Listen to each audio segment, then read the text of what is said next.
14ஆம் அதிகாரம் 27வது வசனம். சமாதானத்தை உங்களுக்கு வைத்து போகிறேன், என்னுடைய சமாதானத்தை உங்களுக்கு தருகிறேன். இயேசு ஒரு வாக்கு கொடுக்கிறார், I will give my peace unto you. சமாதானம் இன்னைக்கு மனிதன் தேடுகிற முக்கியமான ஒரு காரியம். நிம்மதி இல்லைங்க, சமாதானமே இல்லைங்க அப்படின்னா மனிதன் சமாதானத்தை தேடுகிறான். உங்களுக்கு சமாதானம் இருக்குதா? உள்ளத்துக்குள்ளே நிம்மதி இருக்குதா? ஆத்ம அமைதி, அதான் டிவைன் பீஸ். இந்த சமாதானத்தை இயேசு கிறிஸ்து வாக்கு பண்ணுகிறார். அதுவும் இந்த உலகத்துல யாருமே சொல்லிராத ஒரு வார்த்தை, என்னுடைய சமாதானத்தை உங்களுக்கு தருகிறேன் என்பது. அதாவது அது ஒரு தேவ சமாதானம், தெய்வீக சமாதானம், இயேசு கிறிஸ்துவின் சமாதானம். அப்படின்னா இயேசு இந்த உலகத்திலே சாதாரண மனிதனாய் வந்து வாழ்ந்து காண்பித்தார். அவருக்கு எத்தனை பிரச்சனை, போராட்டம், நிந்தை, அவமானம், பொய்யான குற்றச்சாட்டு, நெருக்கங்கள் எல்லாம் இருந்த போதிலும் அவருடைய சமாதானம் பாதிக்கப்படவே இல்லை. எப்பவும் சமாதானத்தோட எல்லாத்தையும் ஃபேஸ் பண்ணினார், எல்லாத்தையும் கடந்து போனார். நாம் அந்த அடிச்சுவட்டையில நடக்கும்போது மாதிரியை பின் வைத்து போனார் என்று பார்க்கிறோம். அத்தனை போராட்டத்துக்கு மத்தியிலும் உள்ளத்துக்குள்ள தேவ சமாதானம்.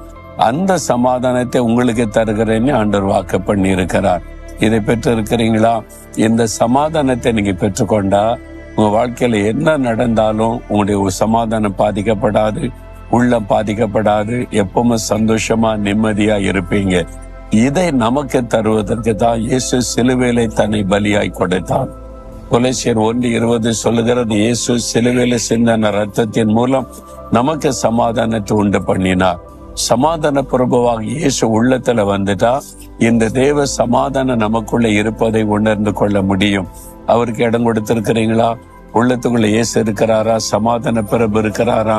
அப்படி இல்லைன்னா ஆண்டவரே நீர் கொடுக்கிற ஆசீர்வாதத்திலே பெரிய ஆசீர்வாத சமாதானம், அந்த சமாதானம் எனக்கு வேணும், என் உள்ளத்துல வாங்கன்னு சொல்லுங்க.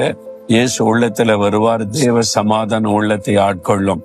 இடம் கொடுக்கிறீங்களா? இதயத்துல கை வைத்து உள்ளத்துல ஏற்கனவே இயேசுக்கு இடம் கொடுத்தவங்க அதற்காக தேவனை துதிங்க.